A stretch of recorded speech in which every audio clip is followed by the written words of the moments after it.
Ассалаумағалейкум, құрметті достар. Сіздермен мен Қырмыза Мұсарбай. Бүгін біз Алла тағаланың 99 көркем есімдерімен танысатын боламыз. Барлық нәрсені көрікті етіп жаратқан Раббымыздың өзі де аса көркем болғандықтан, оның есімдері де көркем. Егер Алланың 1001 есімі болса, әр есімнің өзіне тән әдемілігі болады. Алла тағаланың көркем есімдері Әсма-ғусна деп аталады. Араб тіліндегі әсма сөзі есім сөзінің көпше түрі, ал ғусна сөзі әдемі деген мағынаны білдіретін хасан сөзінің күшейтпелі шайы. Ол ең әдемі, аса көркем деген мағыналарды білдіреді. Осы екі сөзден құралған әсма-ғусна сөзі ең көркем есімдер деген мағынаны білдіріп, аят пен хадистерде Аллаға қатысты айтылған көркем есімдерді қамтиды. Бұл дүниеде де және ақиретте де Алланың сүйіспеншілігіне қол жеткізу үшін Алла тағаланың 99 көркем есімдерімен дұға тілек жасаған дұрыс. Ендеше, бісміллә, біз кеттік. Я Алла, түрлі тілек пен барлық дұғаның қабыл болуы. Я Рахман, бұл дүниеде және ақиретте Алланың сүйіспеншілігіне қол жеткізу. Я Рахим, материалдық және рухани ризыққа қол жеткізу. Я Мәлік, материалдық және рухани мықты болу, адамдарға сөзін тыңдатқыза алу. Я Құддус, материалдық және рухани тұрғыдан кез келген тазалық, жүрек тазалығы, рухани кеселдерден айығу. Я Сәлам, қорқытылатын кез келген нәрседен сенімді болу және есендікте болу. Я Мусин, сенімде болу, сенімді адам болу, жаман ауруларға шалдықпау. Я Мухаймин, адамдардан қорғану және олардың ойларын ұғыну. Я Азиз, дұшпандардан үстем болу. Я Жаппар, тілегенмен дұғаларының орындалуы, адамдар мен жындардың кесірінен, кесапатынан, жамандығынан есендікте болу. Я Мутакаббир, абыройлы болу, мол дәулет пен рухани кемелдікке қол жеткізу, халықтың сүйіспеншілігіне бөлену. Я халық, істерді уайым қайғыдан арылу, жетістікке жету. Я Бари, жұмыссыздықта табысты болу, материалдық және рухани ауыртпашылықтан құтылу. Я Муссауир, мақсатына, қалағанына қол жеткізу, ең ауыр істерде жетістікке жету және бір істің шебері болу. Я Ғаффар, кешірілу және күнәлардан қорғану. Я Каххар, залымдардан және дін дұшпандарының қаһарынан құтылу.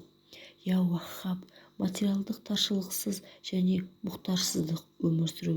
Я Раззах, өмірде ризығына мол болу. Я Фаттах, рухани және материалдық игілік есіктерінің ашылуы, саудада табысты болу. Я Хабиб, залымдардың зұлымдығынан сақтану.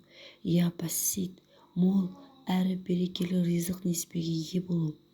Я Хафид, жаманшылықтан, жамандықтардан және бәле-жаладан қорғану. Я Рафих, адамдар арасында дәреженің жоғарылауы. Я Муғуз, кедейлік пен жоқшылықтан құтылу. Я Музил, дәрежелерден басым болу. Я Саммах, дұғалардың қабыл болуы. Я Басир, көреген болу, әділетсіздіктен құтылу. Я Хакам, ақиқат пен жеңіске жету, адамдар арасында ақиқатпен үкім беру. Я Адл, әділетті болу, әділдікпен жеңіске жету. Я Латиф, дұға тілектердің орындалуы, отбасы құру, ризық, несібе арттыру. Я Хабир, ұғыну мен еске сақтау қабілетінің жақсаруы.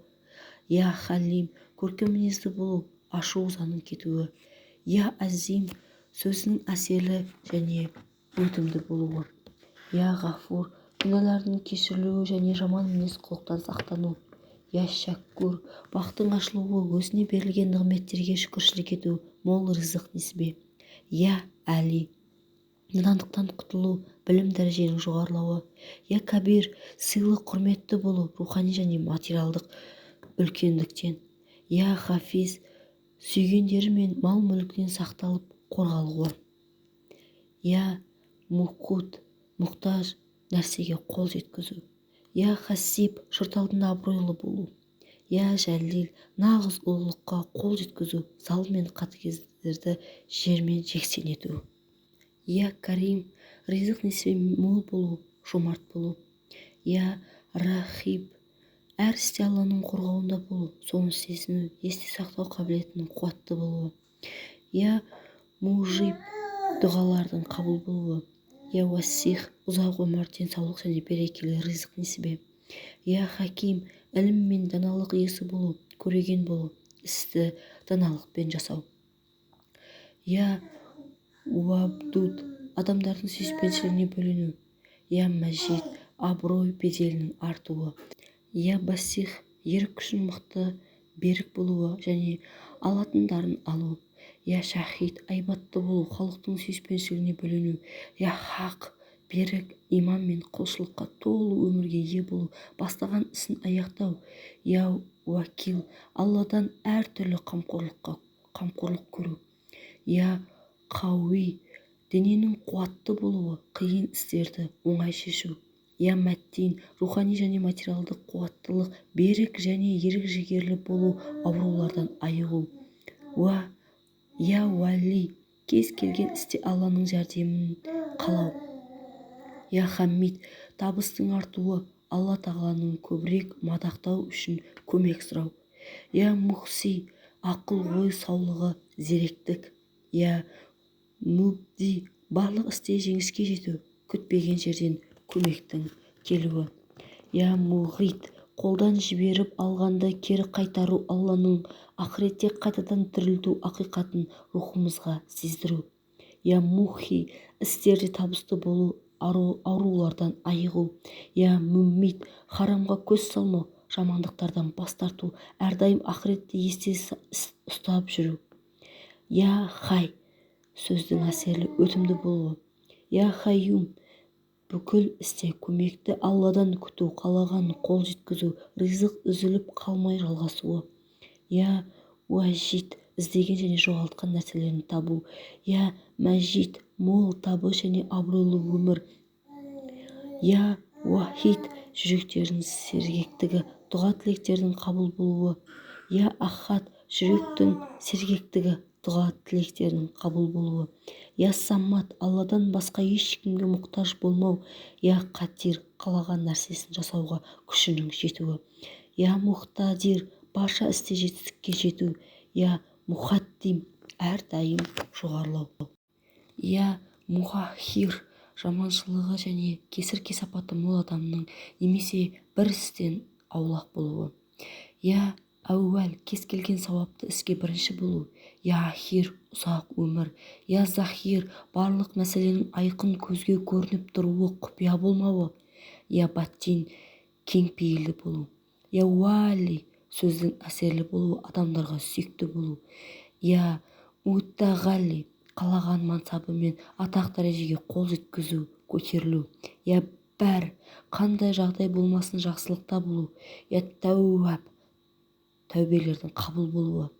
Я мунтахим, зұлымдық пен жаманшылықтан сақтану. Я афу, мол ризық несібе, жүректің тыныштығы. Я рафу, мейірімділіктің артуы, ешбір жаратылыстың зияндылығынан ұшырамау. Я маликал мүлк, дүние мүлік пен табыстың зиянға ұшырамауы, рухани және материалдық тұрғыдан дәреженің жоғарылауы. Я зәл-жәлили уәл икрам, істердің оңай әрі тез шешілуі, адамдардың сүйіспеншілігіне бөлену. Я мұхсид, ерлі-зайыптыны жарастыру және әділетті болу. Я жәмих, ренжіскендерді татуластыру. Я ғани, нағыз бай болу, дәулет және мол ризық несібе, өзін басқа адамдардан жақсы көру. Я мұғни, мол ризық несібе, таршылық көрмеу.